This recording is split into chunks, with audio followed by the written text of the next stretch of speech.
You think it would have been smarter with the acquisition that the Mortals group made? What are they called again? Just IGC, Mortals Gaming Club. Mortals Gaming Club. In my mind, and maybe I'm crazy, and you don't have to comment on this because you work there now, but the way that this is played out with Hector leaving, Scump leaving, and a bunch of the foundational pieces of OpTic just not a part of the brand anymore, they should just rebrand the team. Like, you got your League of Legends franchise spot. They should just come up with a new entity. Like, at this point, with how much community backlash there has been, like, you did a great job of explaining yourself in your introduction video. You were humble. You showed humility. You explained to them, listen, I'm not trying to replace Hector. I know I can't do that, but I'm still here. This is my job, and I'm going to create something that you guys can be excited about. Why not just create a new brand and start fresh so that you don't have a bunch of angry 16, 17, 18-year-olds just roasting your shit on Twitter 24/7? I mean, it doesn't make any sense. I'll play a little devil's advocate on this, and this isn't even speaking as an Immortals employee. Like, I haven't really even started working there yet, but last night I read 1,374 YouTube comments on the video. Took a while. And while a lot of people are obviously really angry about the situation, there were like a fair amount of people that were like, you know, I've always bled green. Like, I will continue and like try to give you a chance and support this. So I think like, while there is going to be a lot of backlash and a lot of negative comments about it, if they retain, you know, even a fraction of that fan base, it might be a good starting point. But again, like it is something brand new. It's really disrupting what the old OpTic was.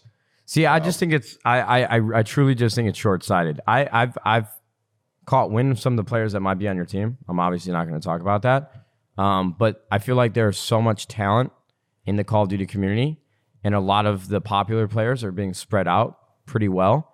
And in my mind, like, yes, there could be like a small fraction of people who are saying, I was an OpTic fan my entire esports career. I'm going to be an OpTic fan no matter what, no matter who's a part of the team, no matter who's representing it from a personality standpoint.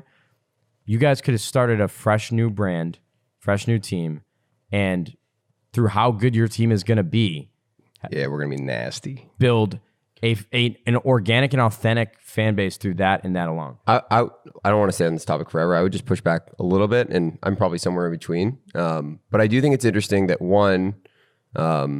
every team has to rebrand or start a new brand for the most part. And starting with a brand that already exists, even if there's this conversation around it, is an interesting opportunity at the very least. And I think that's probably one of the things they're thinking about.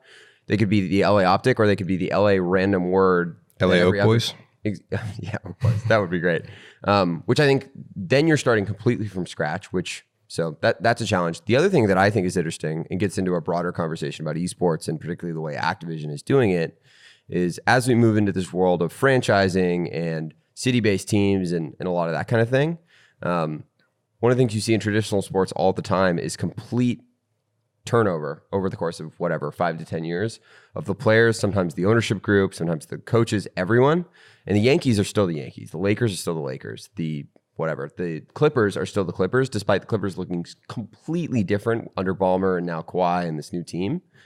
Obviously, esports is different in that you guys built OpTic from the ground up, and I'm not saying that's the same by any means. Oh, I don't. But I am curious to see where OpTic will be in a year, particularly if you guys win a bunch of championships this year. Yeah, that's what I'm most curious about, because I know what your team is. Because as much as OpTic's legacy is you and Scump and Hector, it's also dominating in Call of Duty. And I think... now we disagree. We were awful. We got third place every tournament. Well, I think OpTic is the winningest Call of Duty team ever, right? I think their legacy was like OpTic was built off... Hey, guys, I think I can answer this question. OpTic was built off personality and personality alone. Oh, you copied my answer. Fair enough. But actually... They've also won a lot. Well, before I joined OpTic, they were winning a lot. I take it back. It's almost like there was this little gap in between the...